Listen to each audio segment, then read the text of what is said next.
Some records aren't set with a bullet. They're set with a choice. On a cold morning at Fort Blackwood, a young woman faced the shot of her life.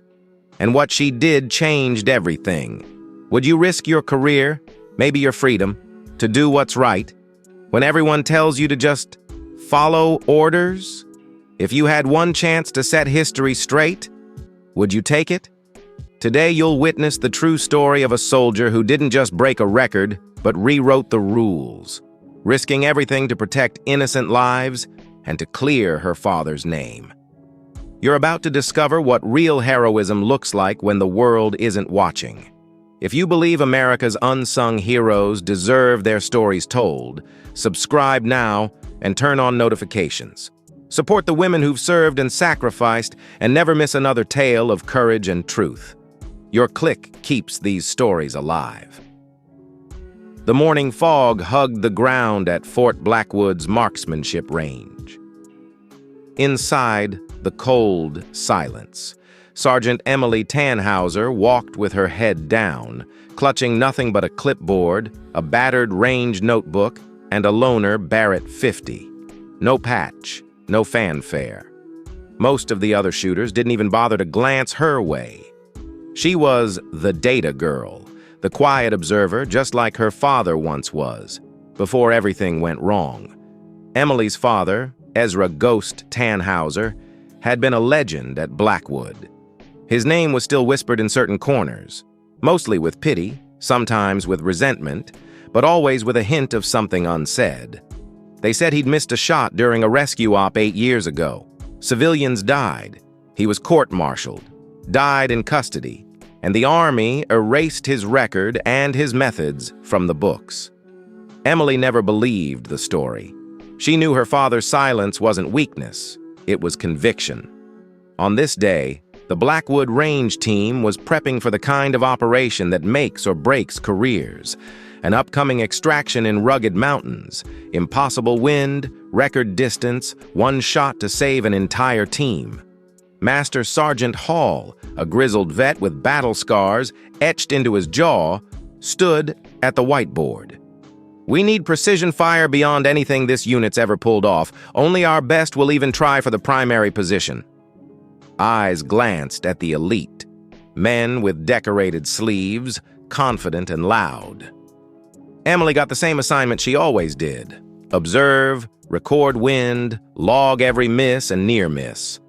She barely spoke, except to quietly mention a sudden crosswind to Lieutenant Garrison after his third miss at 2,700 meters. He didn't thank her, but adjusted and landed his next shot. But behind every calculation, Emily felt the weight of being invisible, her ideas borrowed, her presence almost resented. The more she excelled at reading the wind, the more some in the unit seemed threatened. There were whispered jokes, comments about affirmative action, and eye rolls when she spoke up in briefings. Still, Emily chose dignity over confrontation, believing that one day her work would speak louder than any rumor. During lunch, Emily sat alone, rechecking her wind charts and quietly scribbling formulas in the margins. She kept a photo of her father in her notebook, hidden behind a list of equations he'd taught her as a kid. The others joked in a tight circle. "She's just here for the math," one said. "Doubt she's ever fired a real shot." There were moments, even in that cafeteria, when Emily wondered if her father had ever felt the same way, excluded, underestimated, quietly carrying a storm inside. Sometimes she'd reread old letters he wrote from overseas, each signed, "Keep your eyes open, M." Not everyone will see what you see. Those words became her shield whenever the loneliness of being the only woman and the daughter of a disgraced legend felt overwhelming. But Emily had, on private land, in deep woods, with homemade gear her father built for her. He'd taught her that every variable mattered: humidity, barometric pressure, even the curve of the earth. He'd also taught her something the Army never put in a manual: sometimes the hardest shot is the one you don't take. That afternoon, the range team struggled. Not one of the veterans could maintain accuracy past 3,000 meters. The mission looked doomed. Finally, as the sun dipped and the wind grew fierce, Emily approached Master Sergeant Hall. "Permission to take a practice shot, sir?" Hall raised an eyebrow. "You ever fired a Barrett, Sergeant?" "Not this one, sir, but I know the math." Some of the others laughed. Garrison scoffed. "Let the clipboard carrier have a turn." Emily quietly set up, hands steady. She measured wind with a strip of ribbon, her father's old trick. Her stance was a little off regulation, but solid. One breath, one squeeze. The thunderous report echoed. The range went silent. It took nearly a minute for the radio to crackle. "Direct hit, 3,540 meters, center mass. That's a new range record." The hush after her shot was unlike anything she'd ever heard. Even the most skeptical shooters stared, speechless. For the first time, a younger female tech, Private Johnson, looked at Emily with awe, mouthing, "Thank you." It was a flicker of real sisterhood, quiet but powerful, and it gave Emily more strength than any medal. The laughter stopped. They logged her name next to the shot, Sergeant E. Tanhauser. Suddenly, the room chilled. "Any relation to Ghost Tanhauser?" Hall asked.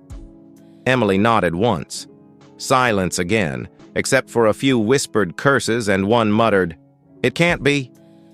At that moment, Garrison, her main doubter, looked at Emily, truly seeing her for the first time.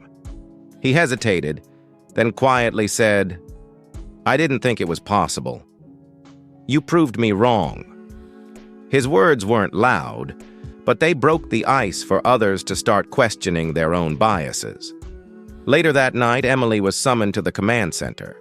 Hall had a thick file open on his desk, her father's record, the official reports, even the death certificate. "You changed your name after his court-martial?" "I did, but I never changed who I am." He pushed a different file toward her, one stamped classified. "I served with your father. I know what really happened at Coast. There were civilians. Intel missed it. Your dad saw them, called it in, begged them to abort. They ordered him to shoot anyway. He refused." Emily clenched her fists. "He was right, wasn't he?" Hall nodded, eyes damp. "He was the best shooter I ever saw, but the Army needed a scapegoat." Emily blinked back tears, for the first time letting someone else see her anger. That night, sleep didn't come easy. Emily lay in her bunk staring at the cracked ceiling, hearing echoes of her father's voice. She replayed every lesson he'd ever shared, especially the one that mattered most. "The world won't always thank you for doing the right thing, Em. Do it anyway." She wrote those words on a sticky note and pressed it inside her helmet. Suddenly, an old memory came rushing back. A flashback to Emily at 9 years old, standing on a wind-blown hill with her father. He handed her a small, battered rifle, showed her how to align the sights, and whispered, "You're going to see things others miss. Don't be afraid to trust your eyes." That was the day she first hit a target no one else thought possible. That lesson, that you can be right even when you're alone, never left her. Next morning, for the mission, Hall made the call. "Sergeant Tanhauser, you have the shot. Garrison, your backup." No one objected, not after what they'd seen. The helicopter drop was brutal, icy wind biting cold. Emily set up on a rocky outcrop, siding in with every trick her father taught her. She spotted the extraction team, saw movement, but not just the enemy. Civilians, again. Women and children right where the shot would land. She called it in. "Command, civilians in the target zone. Request delay." Silence. Then, "Negative. Take the shot. That's an order." Her finger hovered on the trigger. She remembered her father's words. Sometimes being a good soldier means saying no. Emily let out a breath. "I decline. Civilians present. We need another plan." The radio hissed with fury. But backup spotters confirmed her sighting. This time, headquarters relented. Mission aborted. No one hurt. Emily returned to base expecting to be court-martialed. When Emily walked back onto base, the atmosphere had shifted. Garrison, who once dismissed her, now offered a respectful nod. Even the toughest old sergeants, after reading the confirmed reports, began to treat her not as Ghost's daughter, but as the soldier who'd saved lives by following her conscience.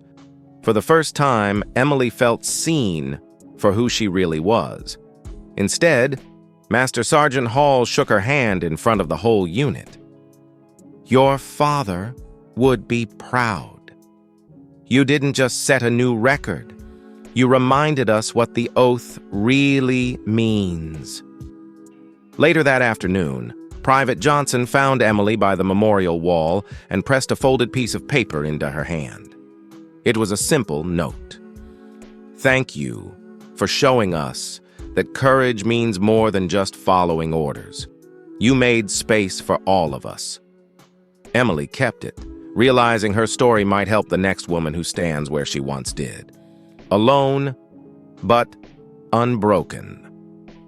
That day, the Army quietly reinstated Ezra Tanhauser's name on the honor wall. Emily placed her own patch next to his. Some records are measured in meters, others are measured in courage. If you believe in truth, courage, and honoring the women who serve, subscribe now and turn on notifications. Share this story and help us make sure no sacrifice goes unseen. And tell us in the comments, what would you have done in Emily's place? Would you risk everything to do what's right? Join the conversation below. Your voice matters. Together, we keep these legacies alive.